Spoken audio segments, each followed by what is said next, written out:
Hello all, I welcome once again all of you, the TET aspirants for TSAT coaching classes. In the earlier sessions, we have discussed briefly about the parts of speech. In that, we have discussed about nouns. In this session, possibly we will try to discuss about the remaining parts of speech. Here comes the second parts of speech, pronouns, right? Pronouns refer to and replace nouns, and simply you can say substitute to nouns. In a paragraph, when you are referring to a person, many a times the paragraph looks awkward and it is not possible for us to read several times the name or the name of a place or a thing or substance. So instead of in order to avoid this kind of repetition, we are going to make use of these parts of speech called pronouns. Substitute to noun. The meaning doesn't change, right? Meaning remains the same. So in nutshell, pronouns refer to and replace nouns. For example, you see in the sentence, I want you to read this again, right? So in this sentence, the words I, you and this are pronouns, right? I refers to the speaker, the first person, you refers to the second person, and this refers to the something else, third person, right? So we can use these kind of pronouns to simplify the sentence and conveying the meaning without changing it in a very brief way, right? Now you see in the example sentences here, these each pronouns printed in bold type, right? See, she saw it when they bought it. The sentence is Sue saw the dog when the boys bought the dog. Somebody bought the dog, right? And Sue saw it. See here, she is a substitute to the noun called Sue, and it, the dog, they, the boys. So likewise, we can simplify the sentence by using these pronouns. Everybody was glad when it was over. The candy that we gave them was made last year. What did you buy from them? It barked loudly and then wagged its tail. It barked loudly and then wagged its tail. Some of this is important to me. When she heard herself on tapes, she was embarrassed. We were surprised when they did the laundry themselves. Who bought those from you? Fill it up, please. Many signed up, but few were chosen. We planted them, but the birds ate everything. Right? See, these are some of the example sentences. You can easily identify the nouns which are replaced with pronouns. Now, we are going to identify the different types of pronouns, right? And these pronouns is also very important because these pronouns are divided into 8 groups depending upon their meaning and how they are used in a sentence. Now let us see these different types. Let us begin with personal pronouns. These personal pronouns are used very frequently in English to make writing and speaking more interesting, right? See, you can see the table here. Some of the instances, examples which are being given here, these personal pronouns, they can be used in the place of I, me, my, mine, in place of your name, we, us, our, us, your name and the names of other people, you, your, yours, the names of someone else you're addressing, he, him, his, boy, man, male, masculine. When you come across masculine gender, you can make use of these personal pronouns. feminine gender, girl, woman, female. They can be replaced with these personal pronouns called she, her, hers. Next one, third person, when we refer to generally objects, things, plants, objects, actions, substances, and other things we would not refer to as he or she. It, its, they, them, they, theirs, etc., etc. These personal pronouns are used instead of these nouns. People, they, them, theirs, their. So these are some of the personal pronouns you can list out. Personal pronouns differ in terms of number, singular number and plural number with reference to the person. Who is the first person? The speaker is the first person. Always remember, the first person always going to be the speaker who initiates, who starts the discussion or the talk. He is called as speaker. So singular, I, me, my, mine. Here, plural, we, us, our, ours. Second person, you, your, yours, singular person, singular number, and plural, you, your, yours, same, you remains the same. Third person singular, he, him, his, she, her, hers, it, its. Plural, they, them, their, and theirs. The second category of pronouns, indefinite pronouns. You can see one sentence here. Everybody should sit in his or her seat until the plane has stopped. Everybody is a pronoun because it does not refer to any particular person or any particular thing. So, if a pronoun is not referring to a person particularly or a thing in particular, such pronouns are called as indefinite pronouns. You can see the table here, some of the examples which are being given here, right? Singular, any, anybody, anything, anyone, everyone, everything, everybody, either, neither, another. Some other indefinite pronouns, everything, everyone, each, nobody, no one, none, nothing, somebody, someone, and something, right?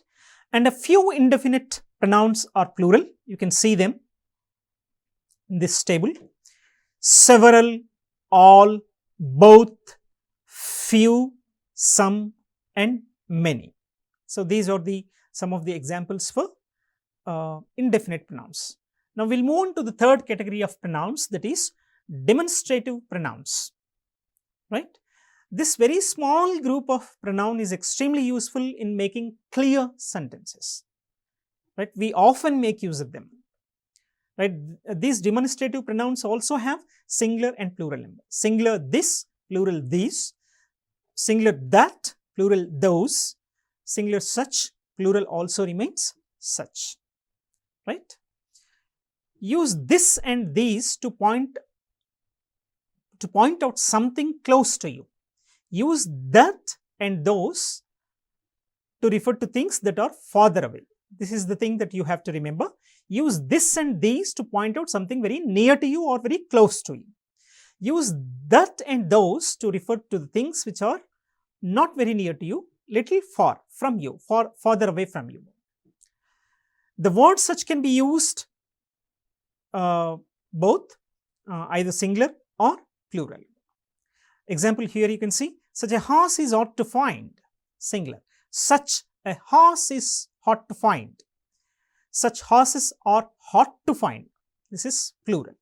So here such pronoun is used in the singular sense and plural sense, right? Demonstrative pronouns are always used to replace a noun or nouns. The next category which comes under this pronouns category is a reflexive pronouns. These pronouns are used when the receiver of the action is the same, right? Receiver of the action, you can see the person as the doer. In other words, if someone does something to himself or herself, the action is expressed using a reflexive pronoun. Tummy cut herself on the broken glass. The children frightened themselves with ghost stories. So herself refers to Tummy and the children is exemplified with the help of this pronoun, reflexive pronoun called themselves. Here we have singular reflexive pronouns, we have singular reflexive pronouns. Examples: myself, yourself, himself, herself, and itself. We also have got plural reflexive pronouns: ourselves, yourselves, themselves. The next category is emphatic pronouns. They always look like the reflexive pronouns, but they are used to emphasize a noun or another pronoun. You see, for example, when you want to point out that you did something all by yourself, you might say, I fixed the car myself. I fixed the car myself. Here myself is a emphatic pronoun. You are going to emphasize yourself. I fixed the car myself. Or I myself wouldn't pass judgment on him. Likewise, we have singular and plural also in this pronouns.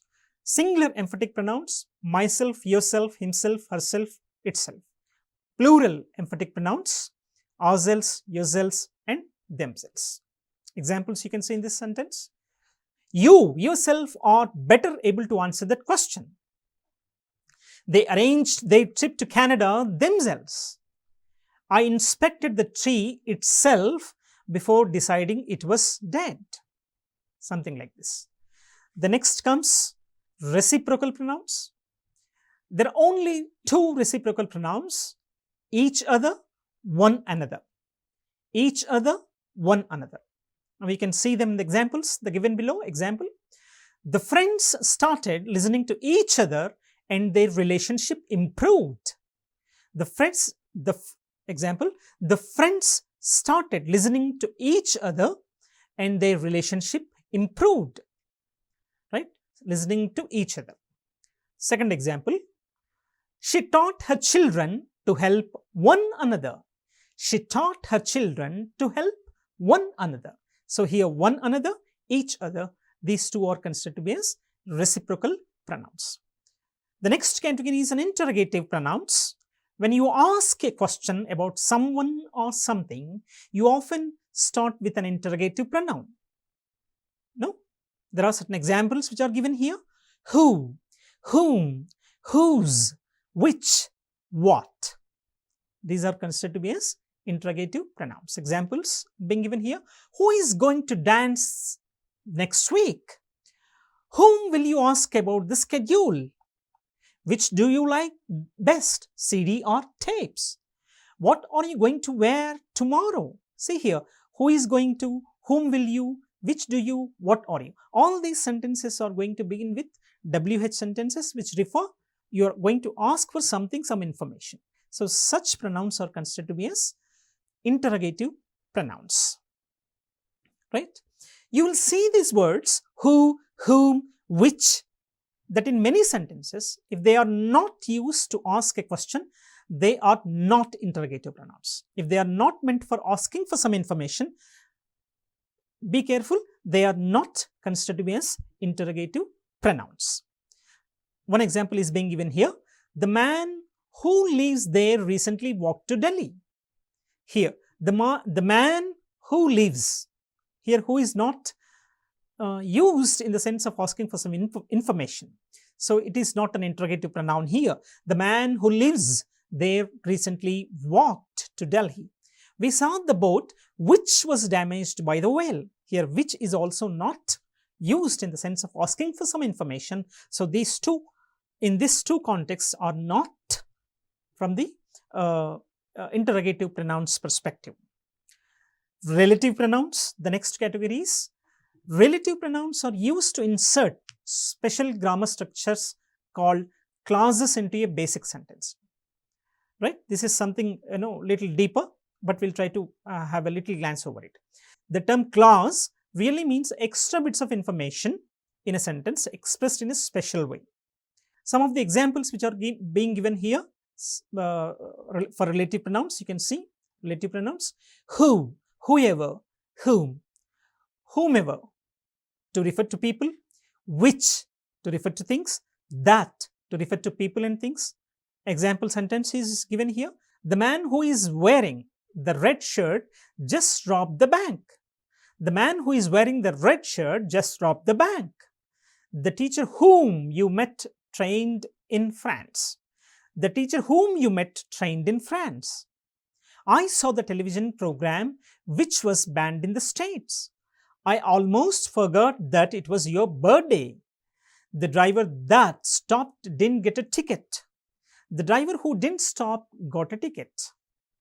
So this is all about pronouns, right? So 8 different types of pronouns that you are supposed to remember with the given instances.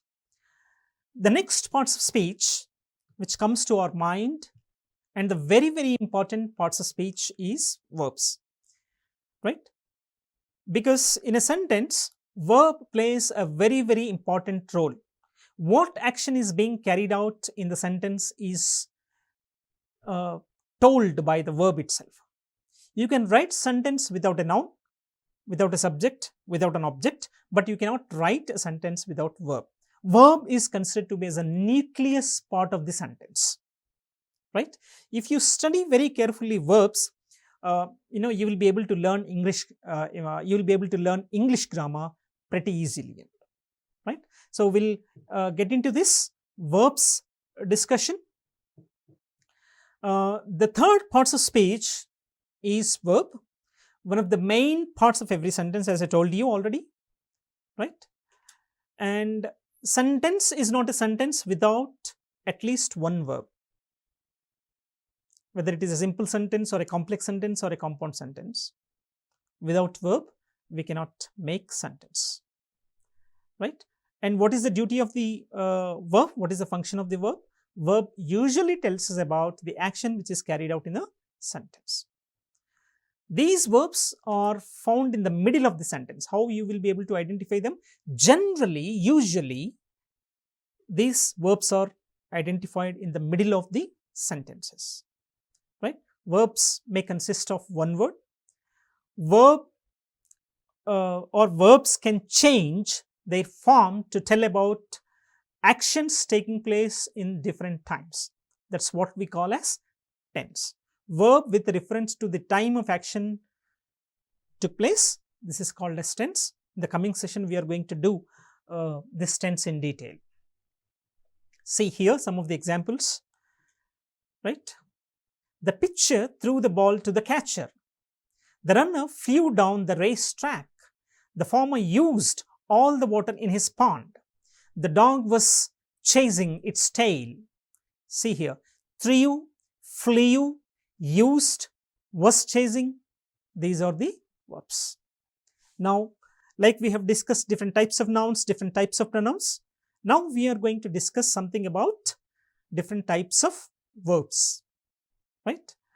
As I told you the definition, a verb is a word that expresses action or state of being also.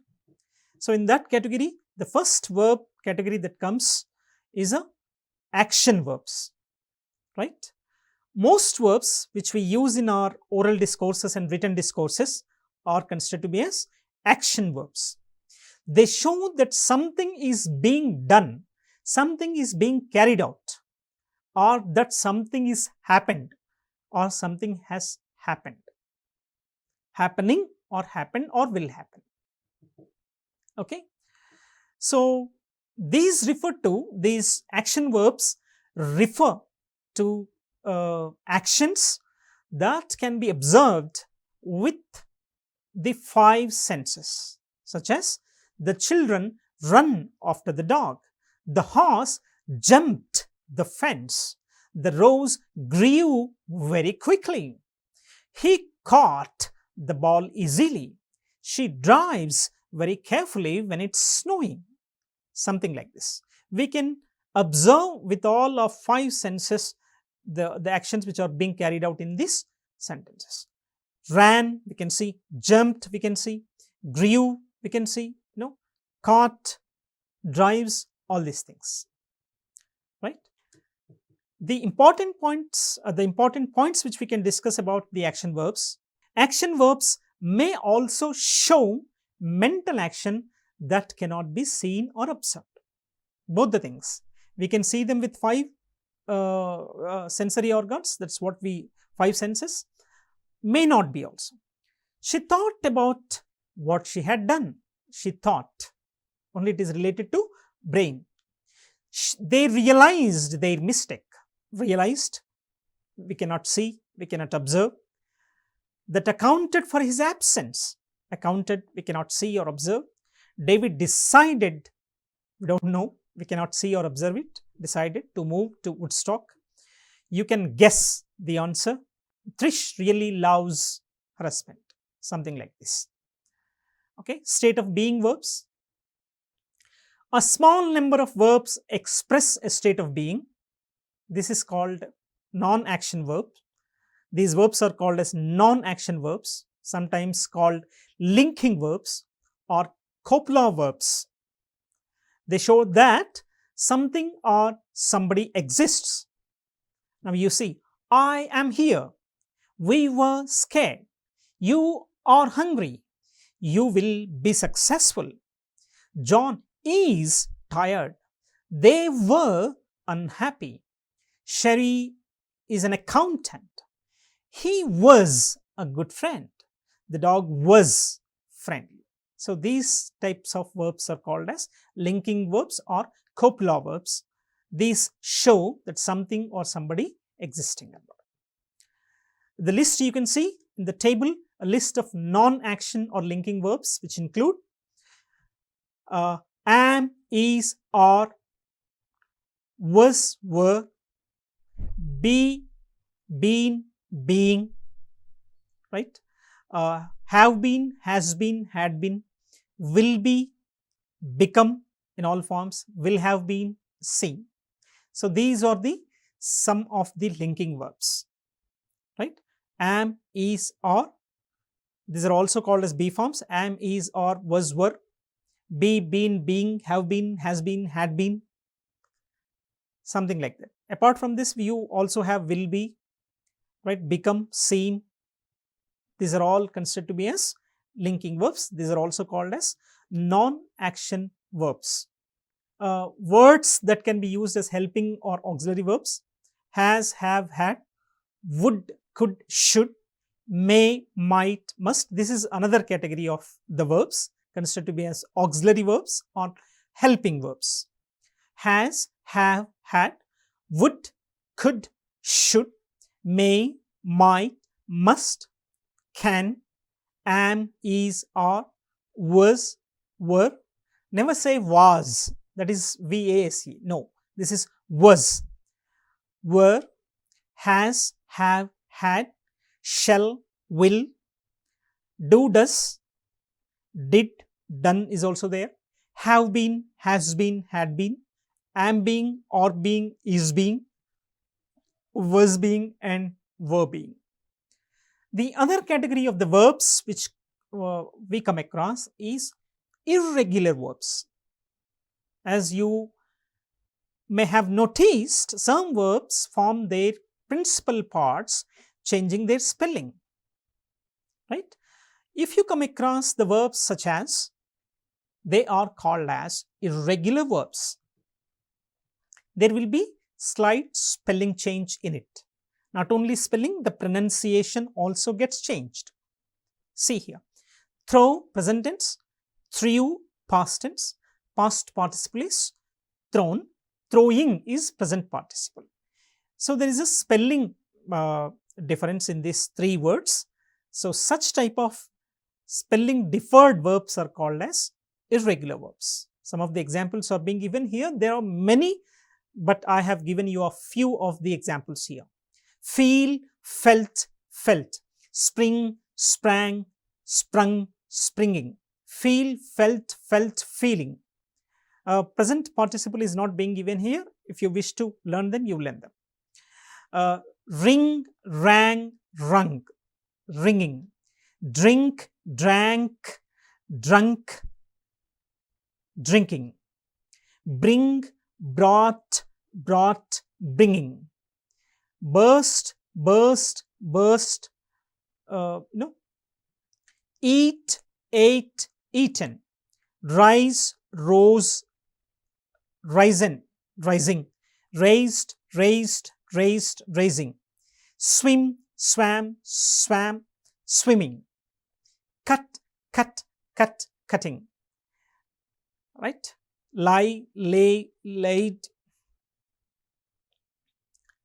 lay, laid, laid, laying, something like this. So this is some of the verb categories. We also have transitive verbs, intransitive verbs. If the action is not passing on to the object, such verbs are called as intransitive verbs. If the action is passing on to the object, such verbs are called as transitive verb, something like this. Dogs bark, it is called as an intransitive verb. Raju kicked the ball, it is a transitive verb. So this is also one of the categories which you can study for your examination. So in nutshell, we have tried to discuss something about the verb in detail from the examination perspective. Let us sum up these verbs. You have to remember, verb plays a very important role in constructing a sentence. Verb is considered to be as a nucleus part of the sentence. Without verb, we cannot frame, cook, write a sentence, either in oral discourse or in written discourse. If you wish to speak English, reasonably good, if you wish to write reasonably good English, it is must for you to know the entire iota of the verbs. So verb is an action word, which we have already discussed about it, right? We have action verbs, and we have state of being verbs, we have linking verbs, we have helping verbs, auxiliary verbs, we also have irregular verbs, and we have transitive and intransitive verbs, right? Study them well, and try to learn these verbs with the help of the several exercises through the various grammar books which you refer to, and so that it will be easy for you to crack the examination in the TET. Mostly in the examination, you will be asked the questions related to which tense it belongs to. So if you learn verbs, it is possible for you to learn tenses. Having no idea of the verbs V1, V2, V3, V4 forms, V1 is a main form or a root form or a simple present tense form, V2 is a past tense form, V3 is a past participle form, V4 is a present participle form. So these are the things which you must focus on. So when you have basic idea about this V1, V2, V3 and V4, right, then it would be easy for you to identify the sentence and its tense, right? In the examination, mostly you will be asked to change the sentence from active voice to passive voice, reported speech from direct speech to indirect speech, as such. So you must have what kind of verbs which are being used in active voice, what kind of verbs which are being used in passive voice, similar to the reported speech, direct and indirect speech also. So you should learn V1, V2, V3, V4, as many verbs as possible, so that it will be easy for you to crack the competitive exam. I wish you all the best. Thank you. And in the coming session, we are going to do the remaining parts of speech. Thank you.